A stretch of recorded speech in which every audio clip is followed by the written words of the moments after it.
Welcome. Over the past 5 lectures, we have covered how LCs work, the types available, the governing rules, and the risks involved. Now we bring it all together into something practical, because everything we have discussed, UCP 600, strict compliance, the autonomy principle, country risk, ultimately comes down to one question. Can you sit with a client and help them get this right? Most LC problems are not created at the document examination stage. They are created weeks earlier at the structuring stage when nobody was paying close enough attention. That is where this lecture focuses. When a client comes to you to open an LC, there is a set of questions you need to work through before you touch the application form. What are the exact payment terms in the sale contract, site or usance, and how many days? What Incoterm applies? This determines who arranges insurance and what value the LC should be based on. What documents does the applicant actually need to clear customs and collect the goods? The general principle is to require only what is necessary. Every additional document requirement is another opportunity for a discrepancy. Are partial shipments required? Is transshipment needed given the shipping route? What is the realistic latest shipment date with some buffer for delays? And how long does the beneficiary genuinely need to assemble documents after shipment? 21 days is the UCP default, but for complex transactions involving multiple document sources, that may not be enough. These questions sound basic, but skipping any one of them is how structuring mistakes happen. The most frequent source of avoidable problems is Field 47A, the additional conditions field. Applicants often add bespoke requirements that are impossible or impractical for the beneficiary to meet. An inspection certificate issued by the applicant's own representative, for example. What happens if that person is unavailable at the time of shipment? The beneficiary simply cannot produce a compliant document, no matter how well they perform. Before any LC is issued, every Field 47A condition should be reviewed with the applicant against one question. Can the beneficiary actually produce this? Amount mismatches are equally common.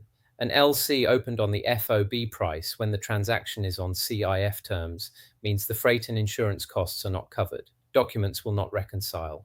An LC with no tolerance built in means a 1% shortfall on the invoice amount triggers a discrepancy. Confirm the Incoterm, apply the Article 30 tolerance, and build in a modest buffer.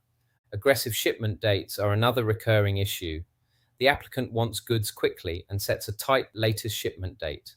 The beneficiary cannot ship in time. The LC expires. An amendment is needed, which costs time, money, and goodwill. The fix is simple. Build realistic lead time into the LC from the outset. An amendment changes the terms of the LC after issuance. The amount, expiry date, shipment date, or document requirements. It requires the consent of the applicant, the beneficiary, and in confirmed LCs, the confirming bank. There is an amendment fee, there may be a reconfirmation fee, and the process takes days through SWIFT. If the LC is close to expiry, the amendment may simply not arrive in time to be useful. The practical rule is this. Every amendment is evidence that the LC was not structured properly in the first place. Getting it right up front is always cheaper than fixing it later. On the other side of the transaction, the most important advice you can give a beneficiary is also the simplest. Read the LC in full before shipping anything. Check every document listed in Field 46A. Can you produce exactly what is specified in the format specified with the right signatures and notations?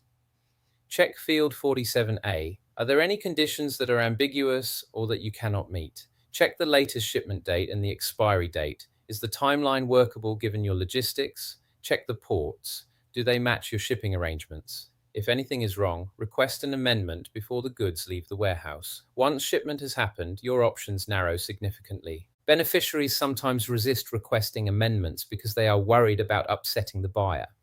The counter-argument is straightforward. A discrepant presentation is worse. It delays payment, creates a dispute, and damages the relationship far more than a professional conversation about an amendment ever would.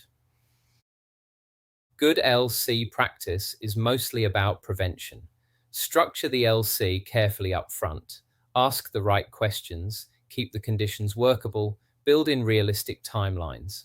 On the beneficiary side, read before you ship and request amendments early if anything is unworkable. We have gone from the basic mechanics of an LC all the way through its variants, its governing rules, its risk profile, and its practical application on the desk. In next lecture, we move to the other major instrument family, bank guarantees and standby letters of credit.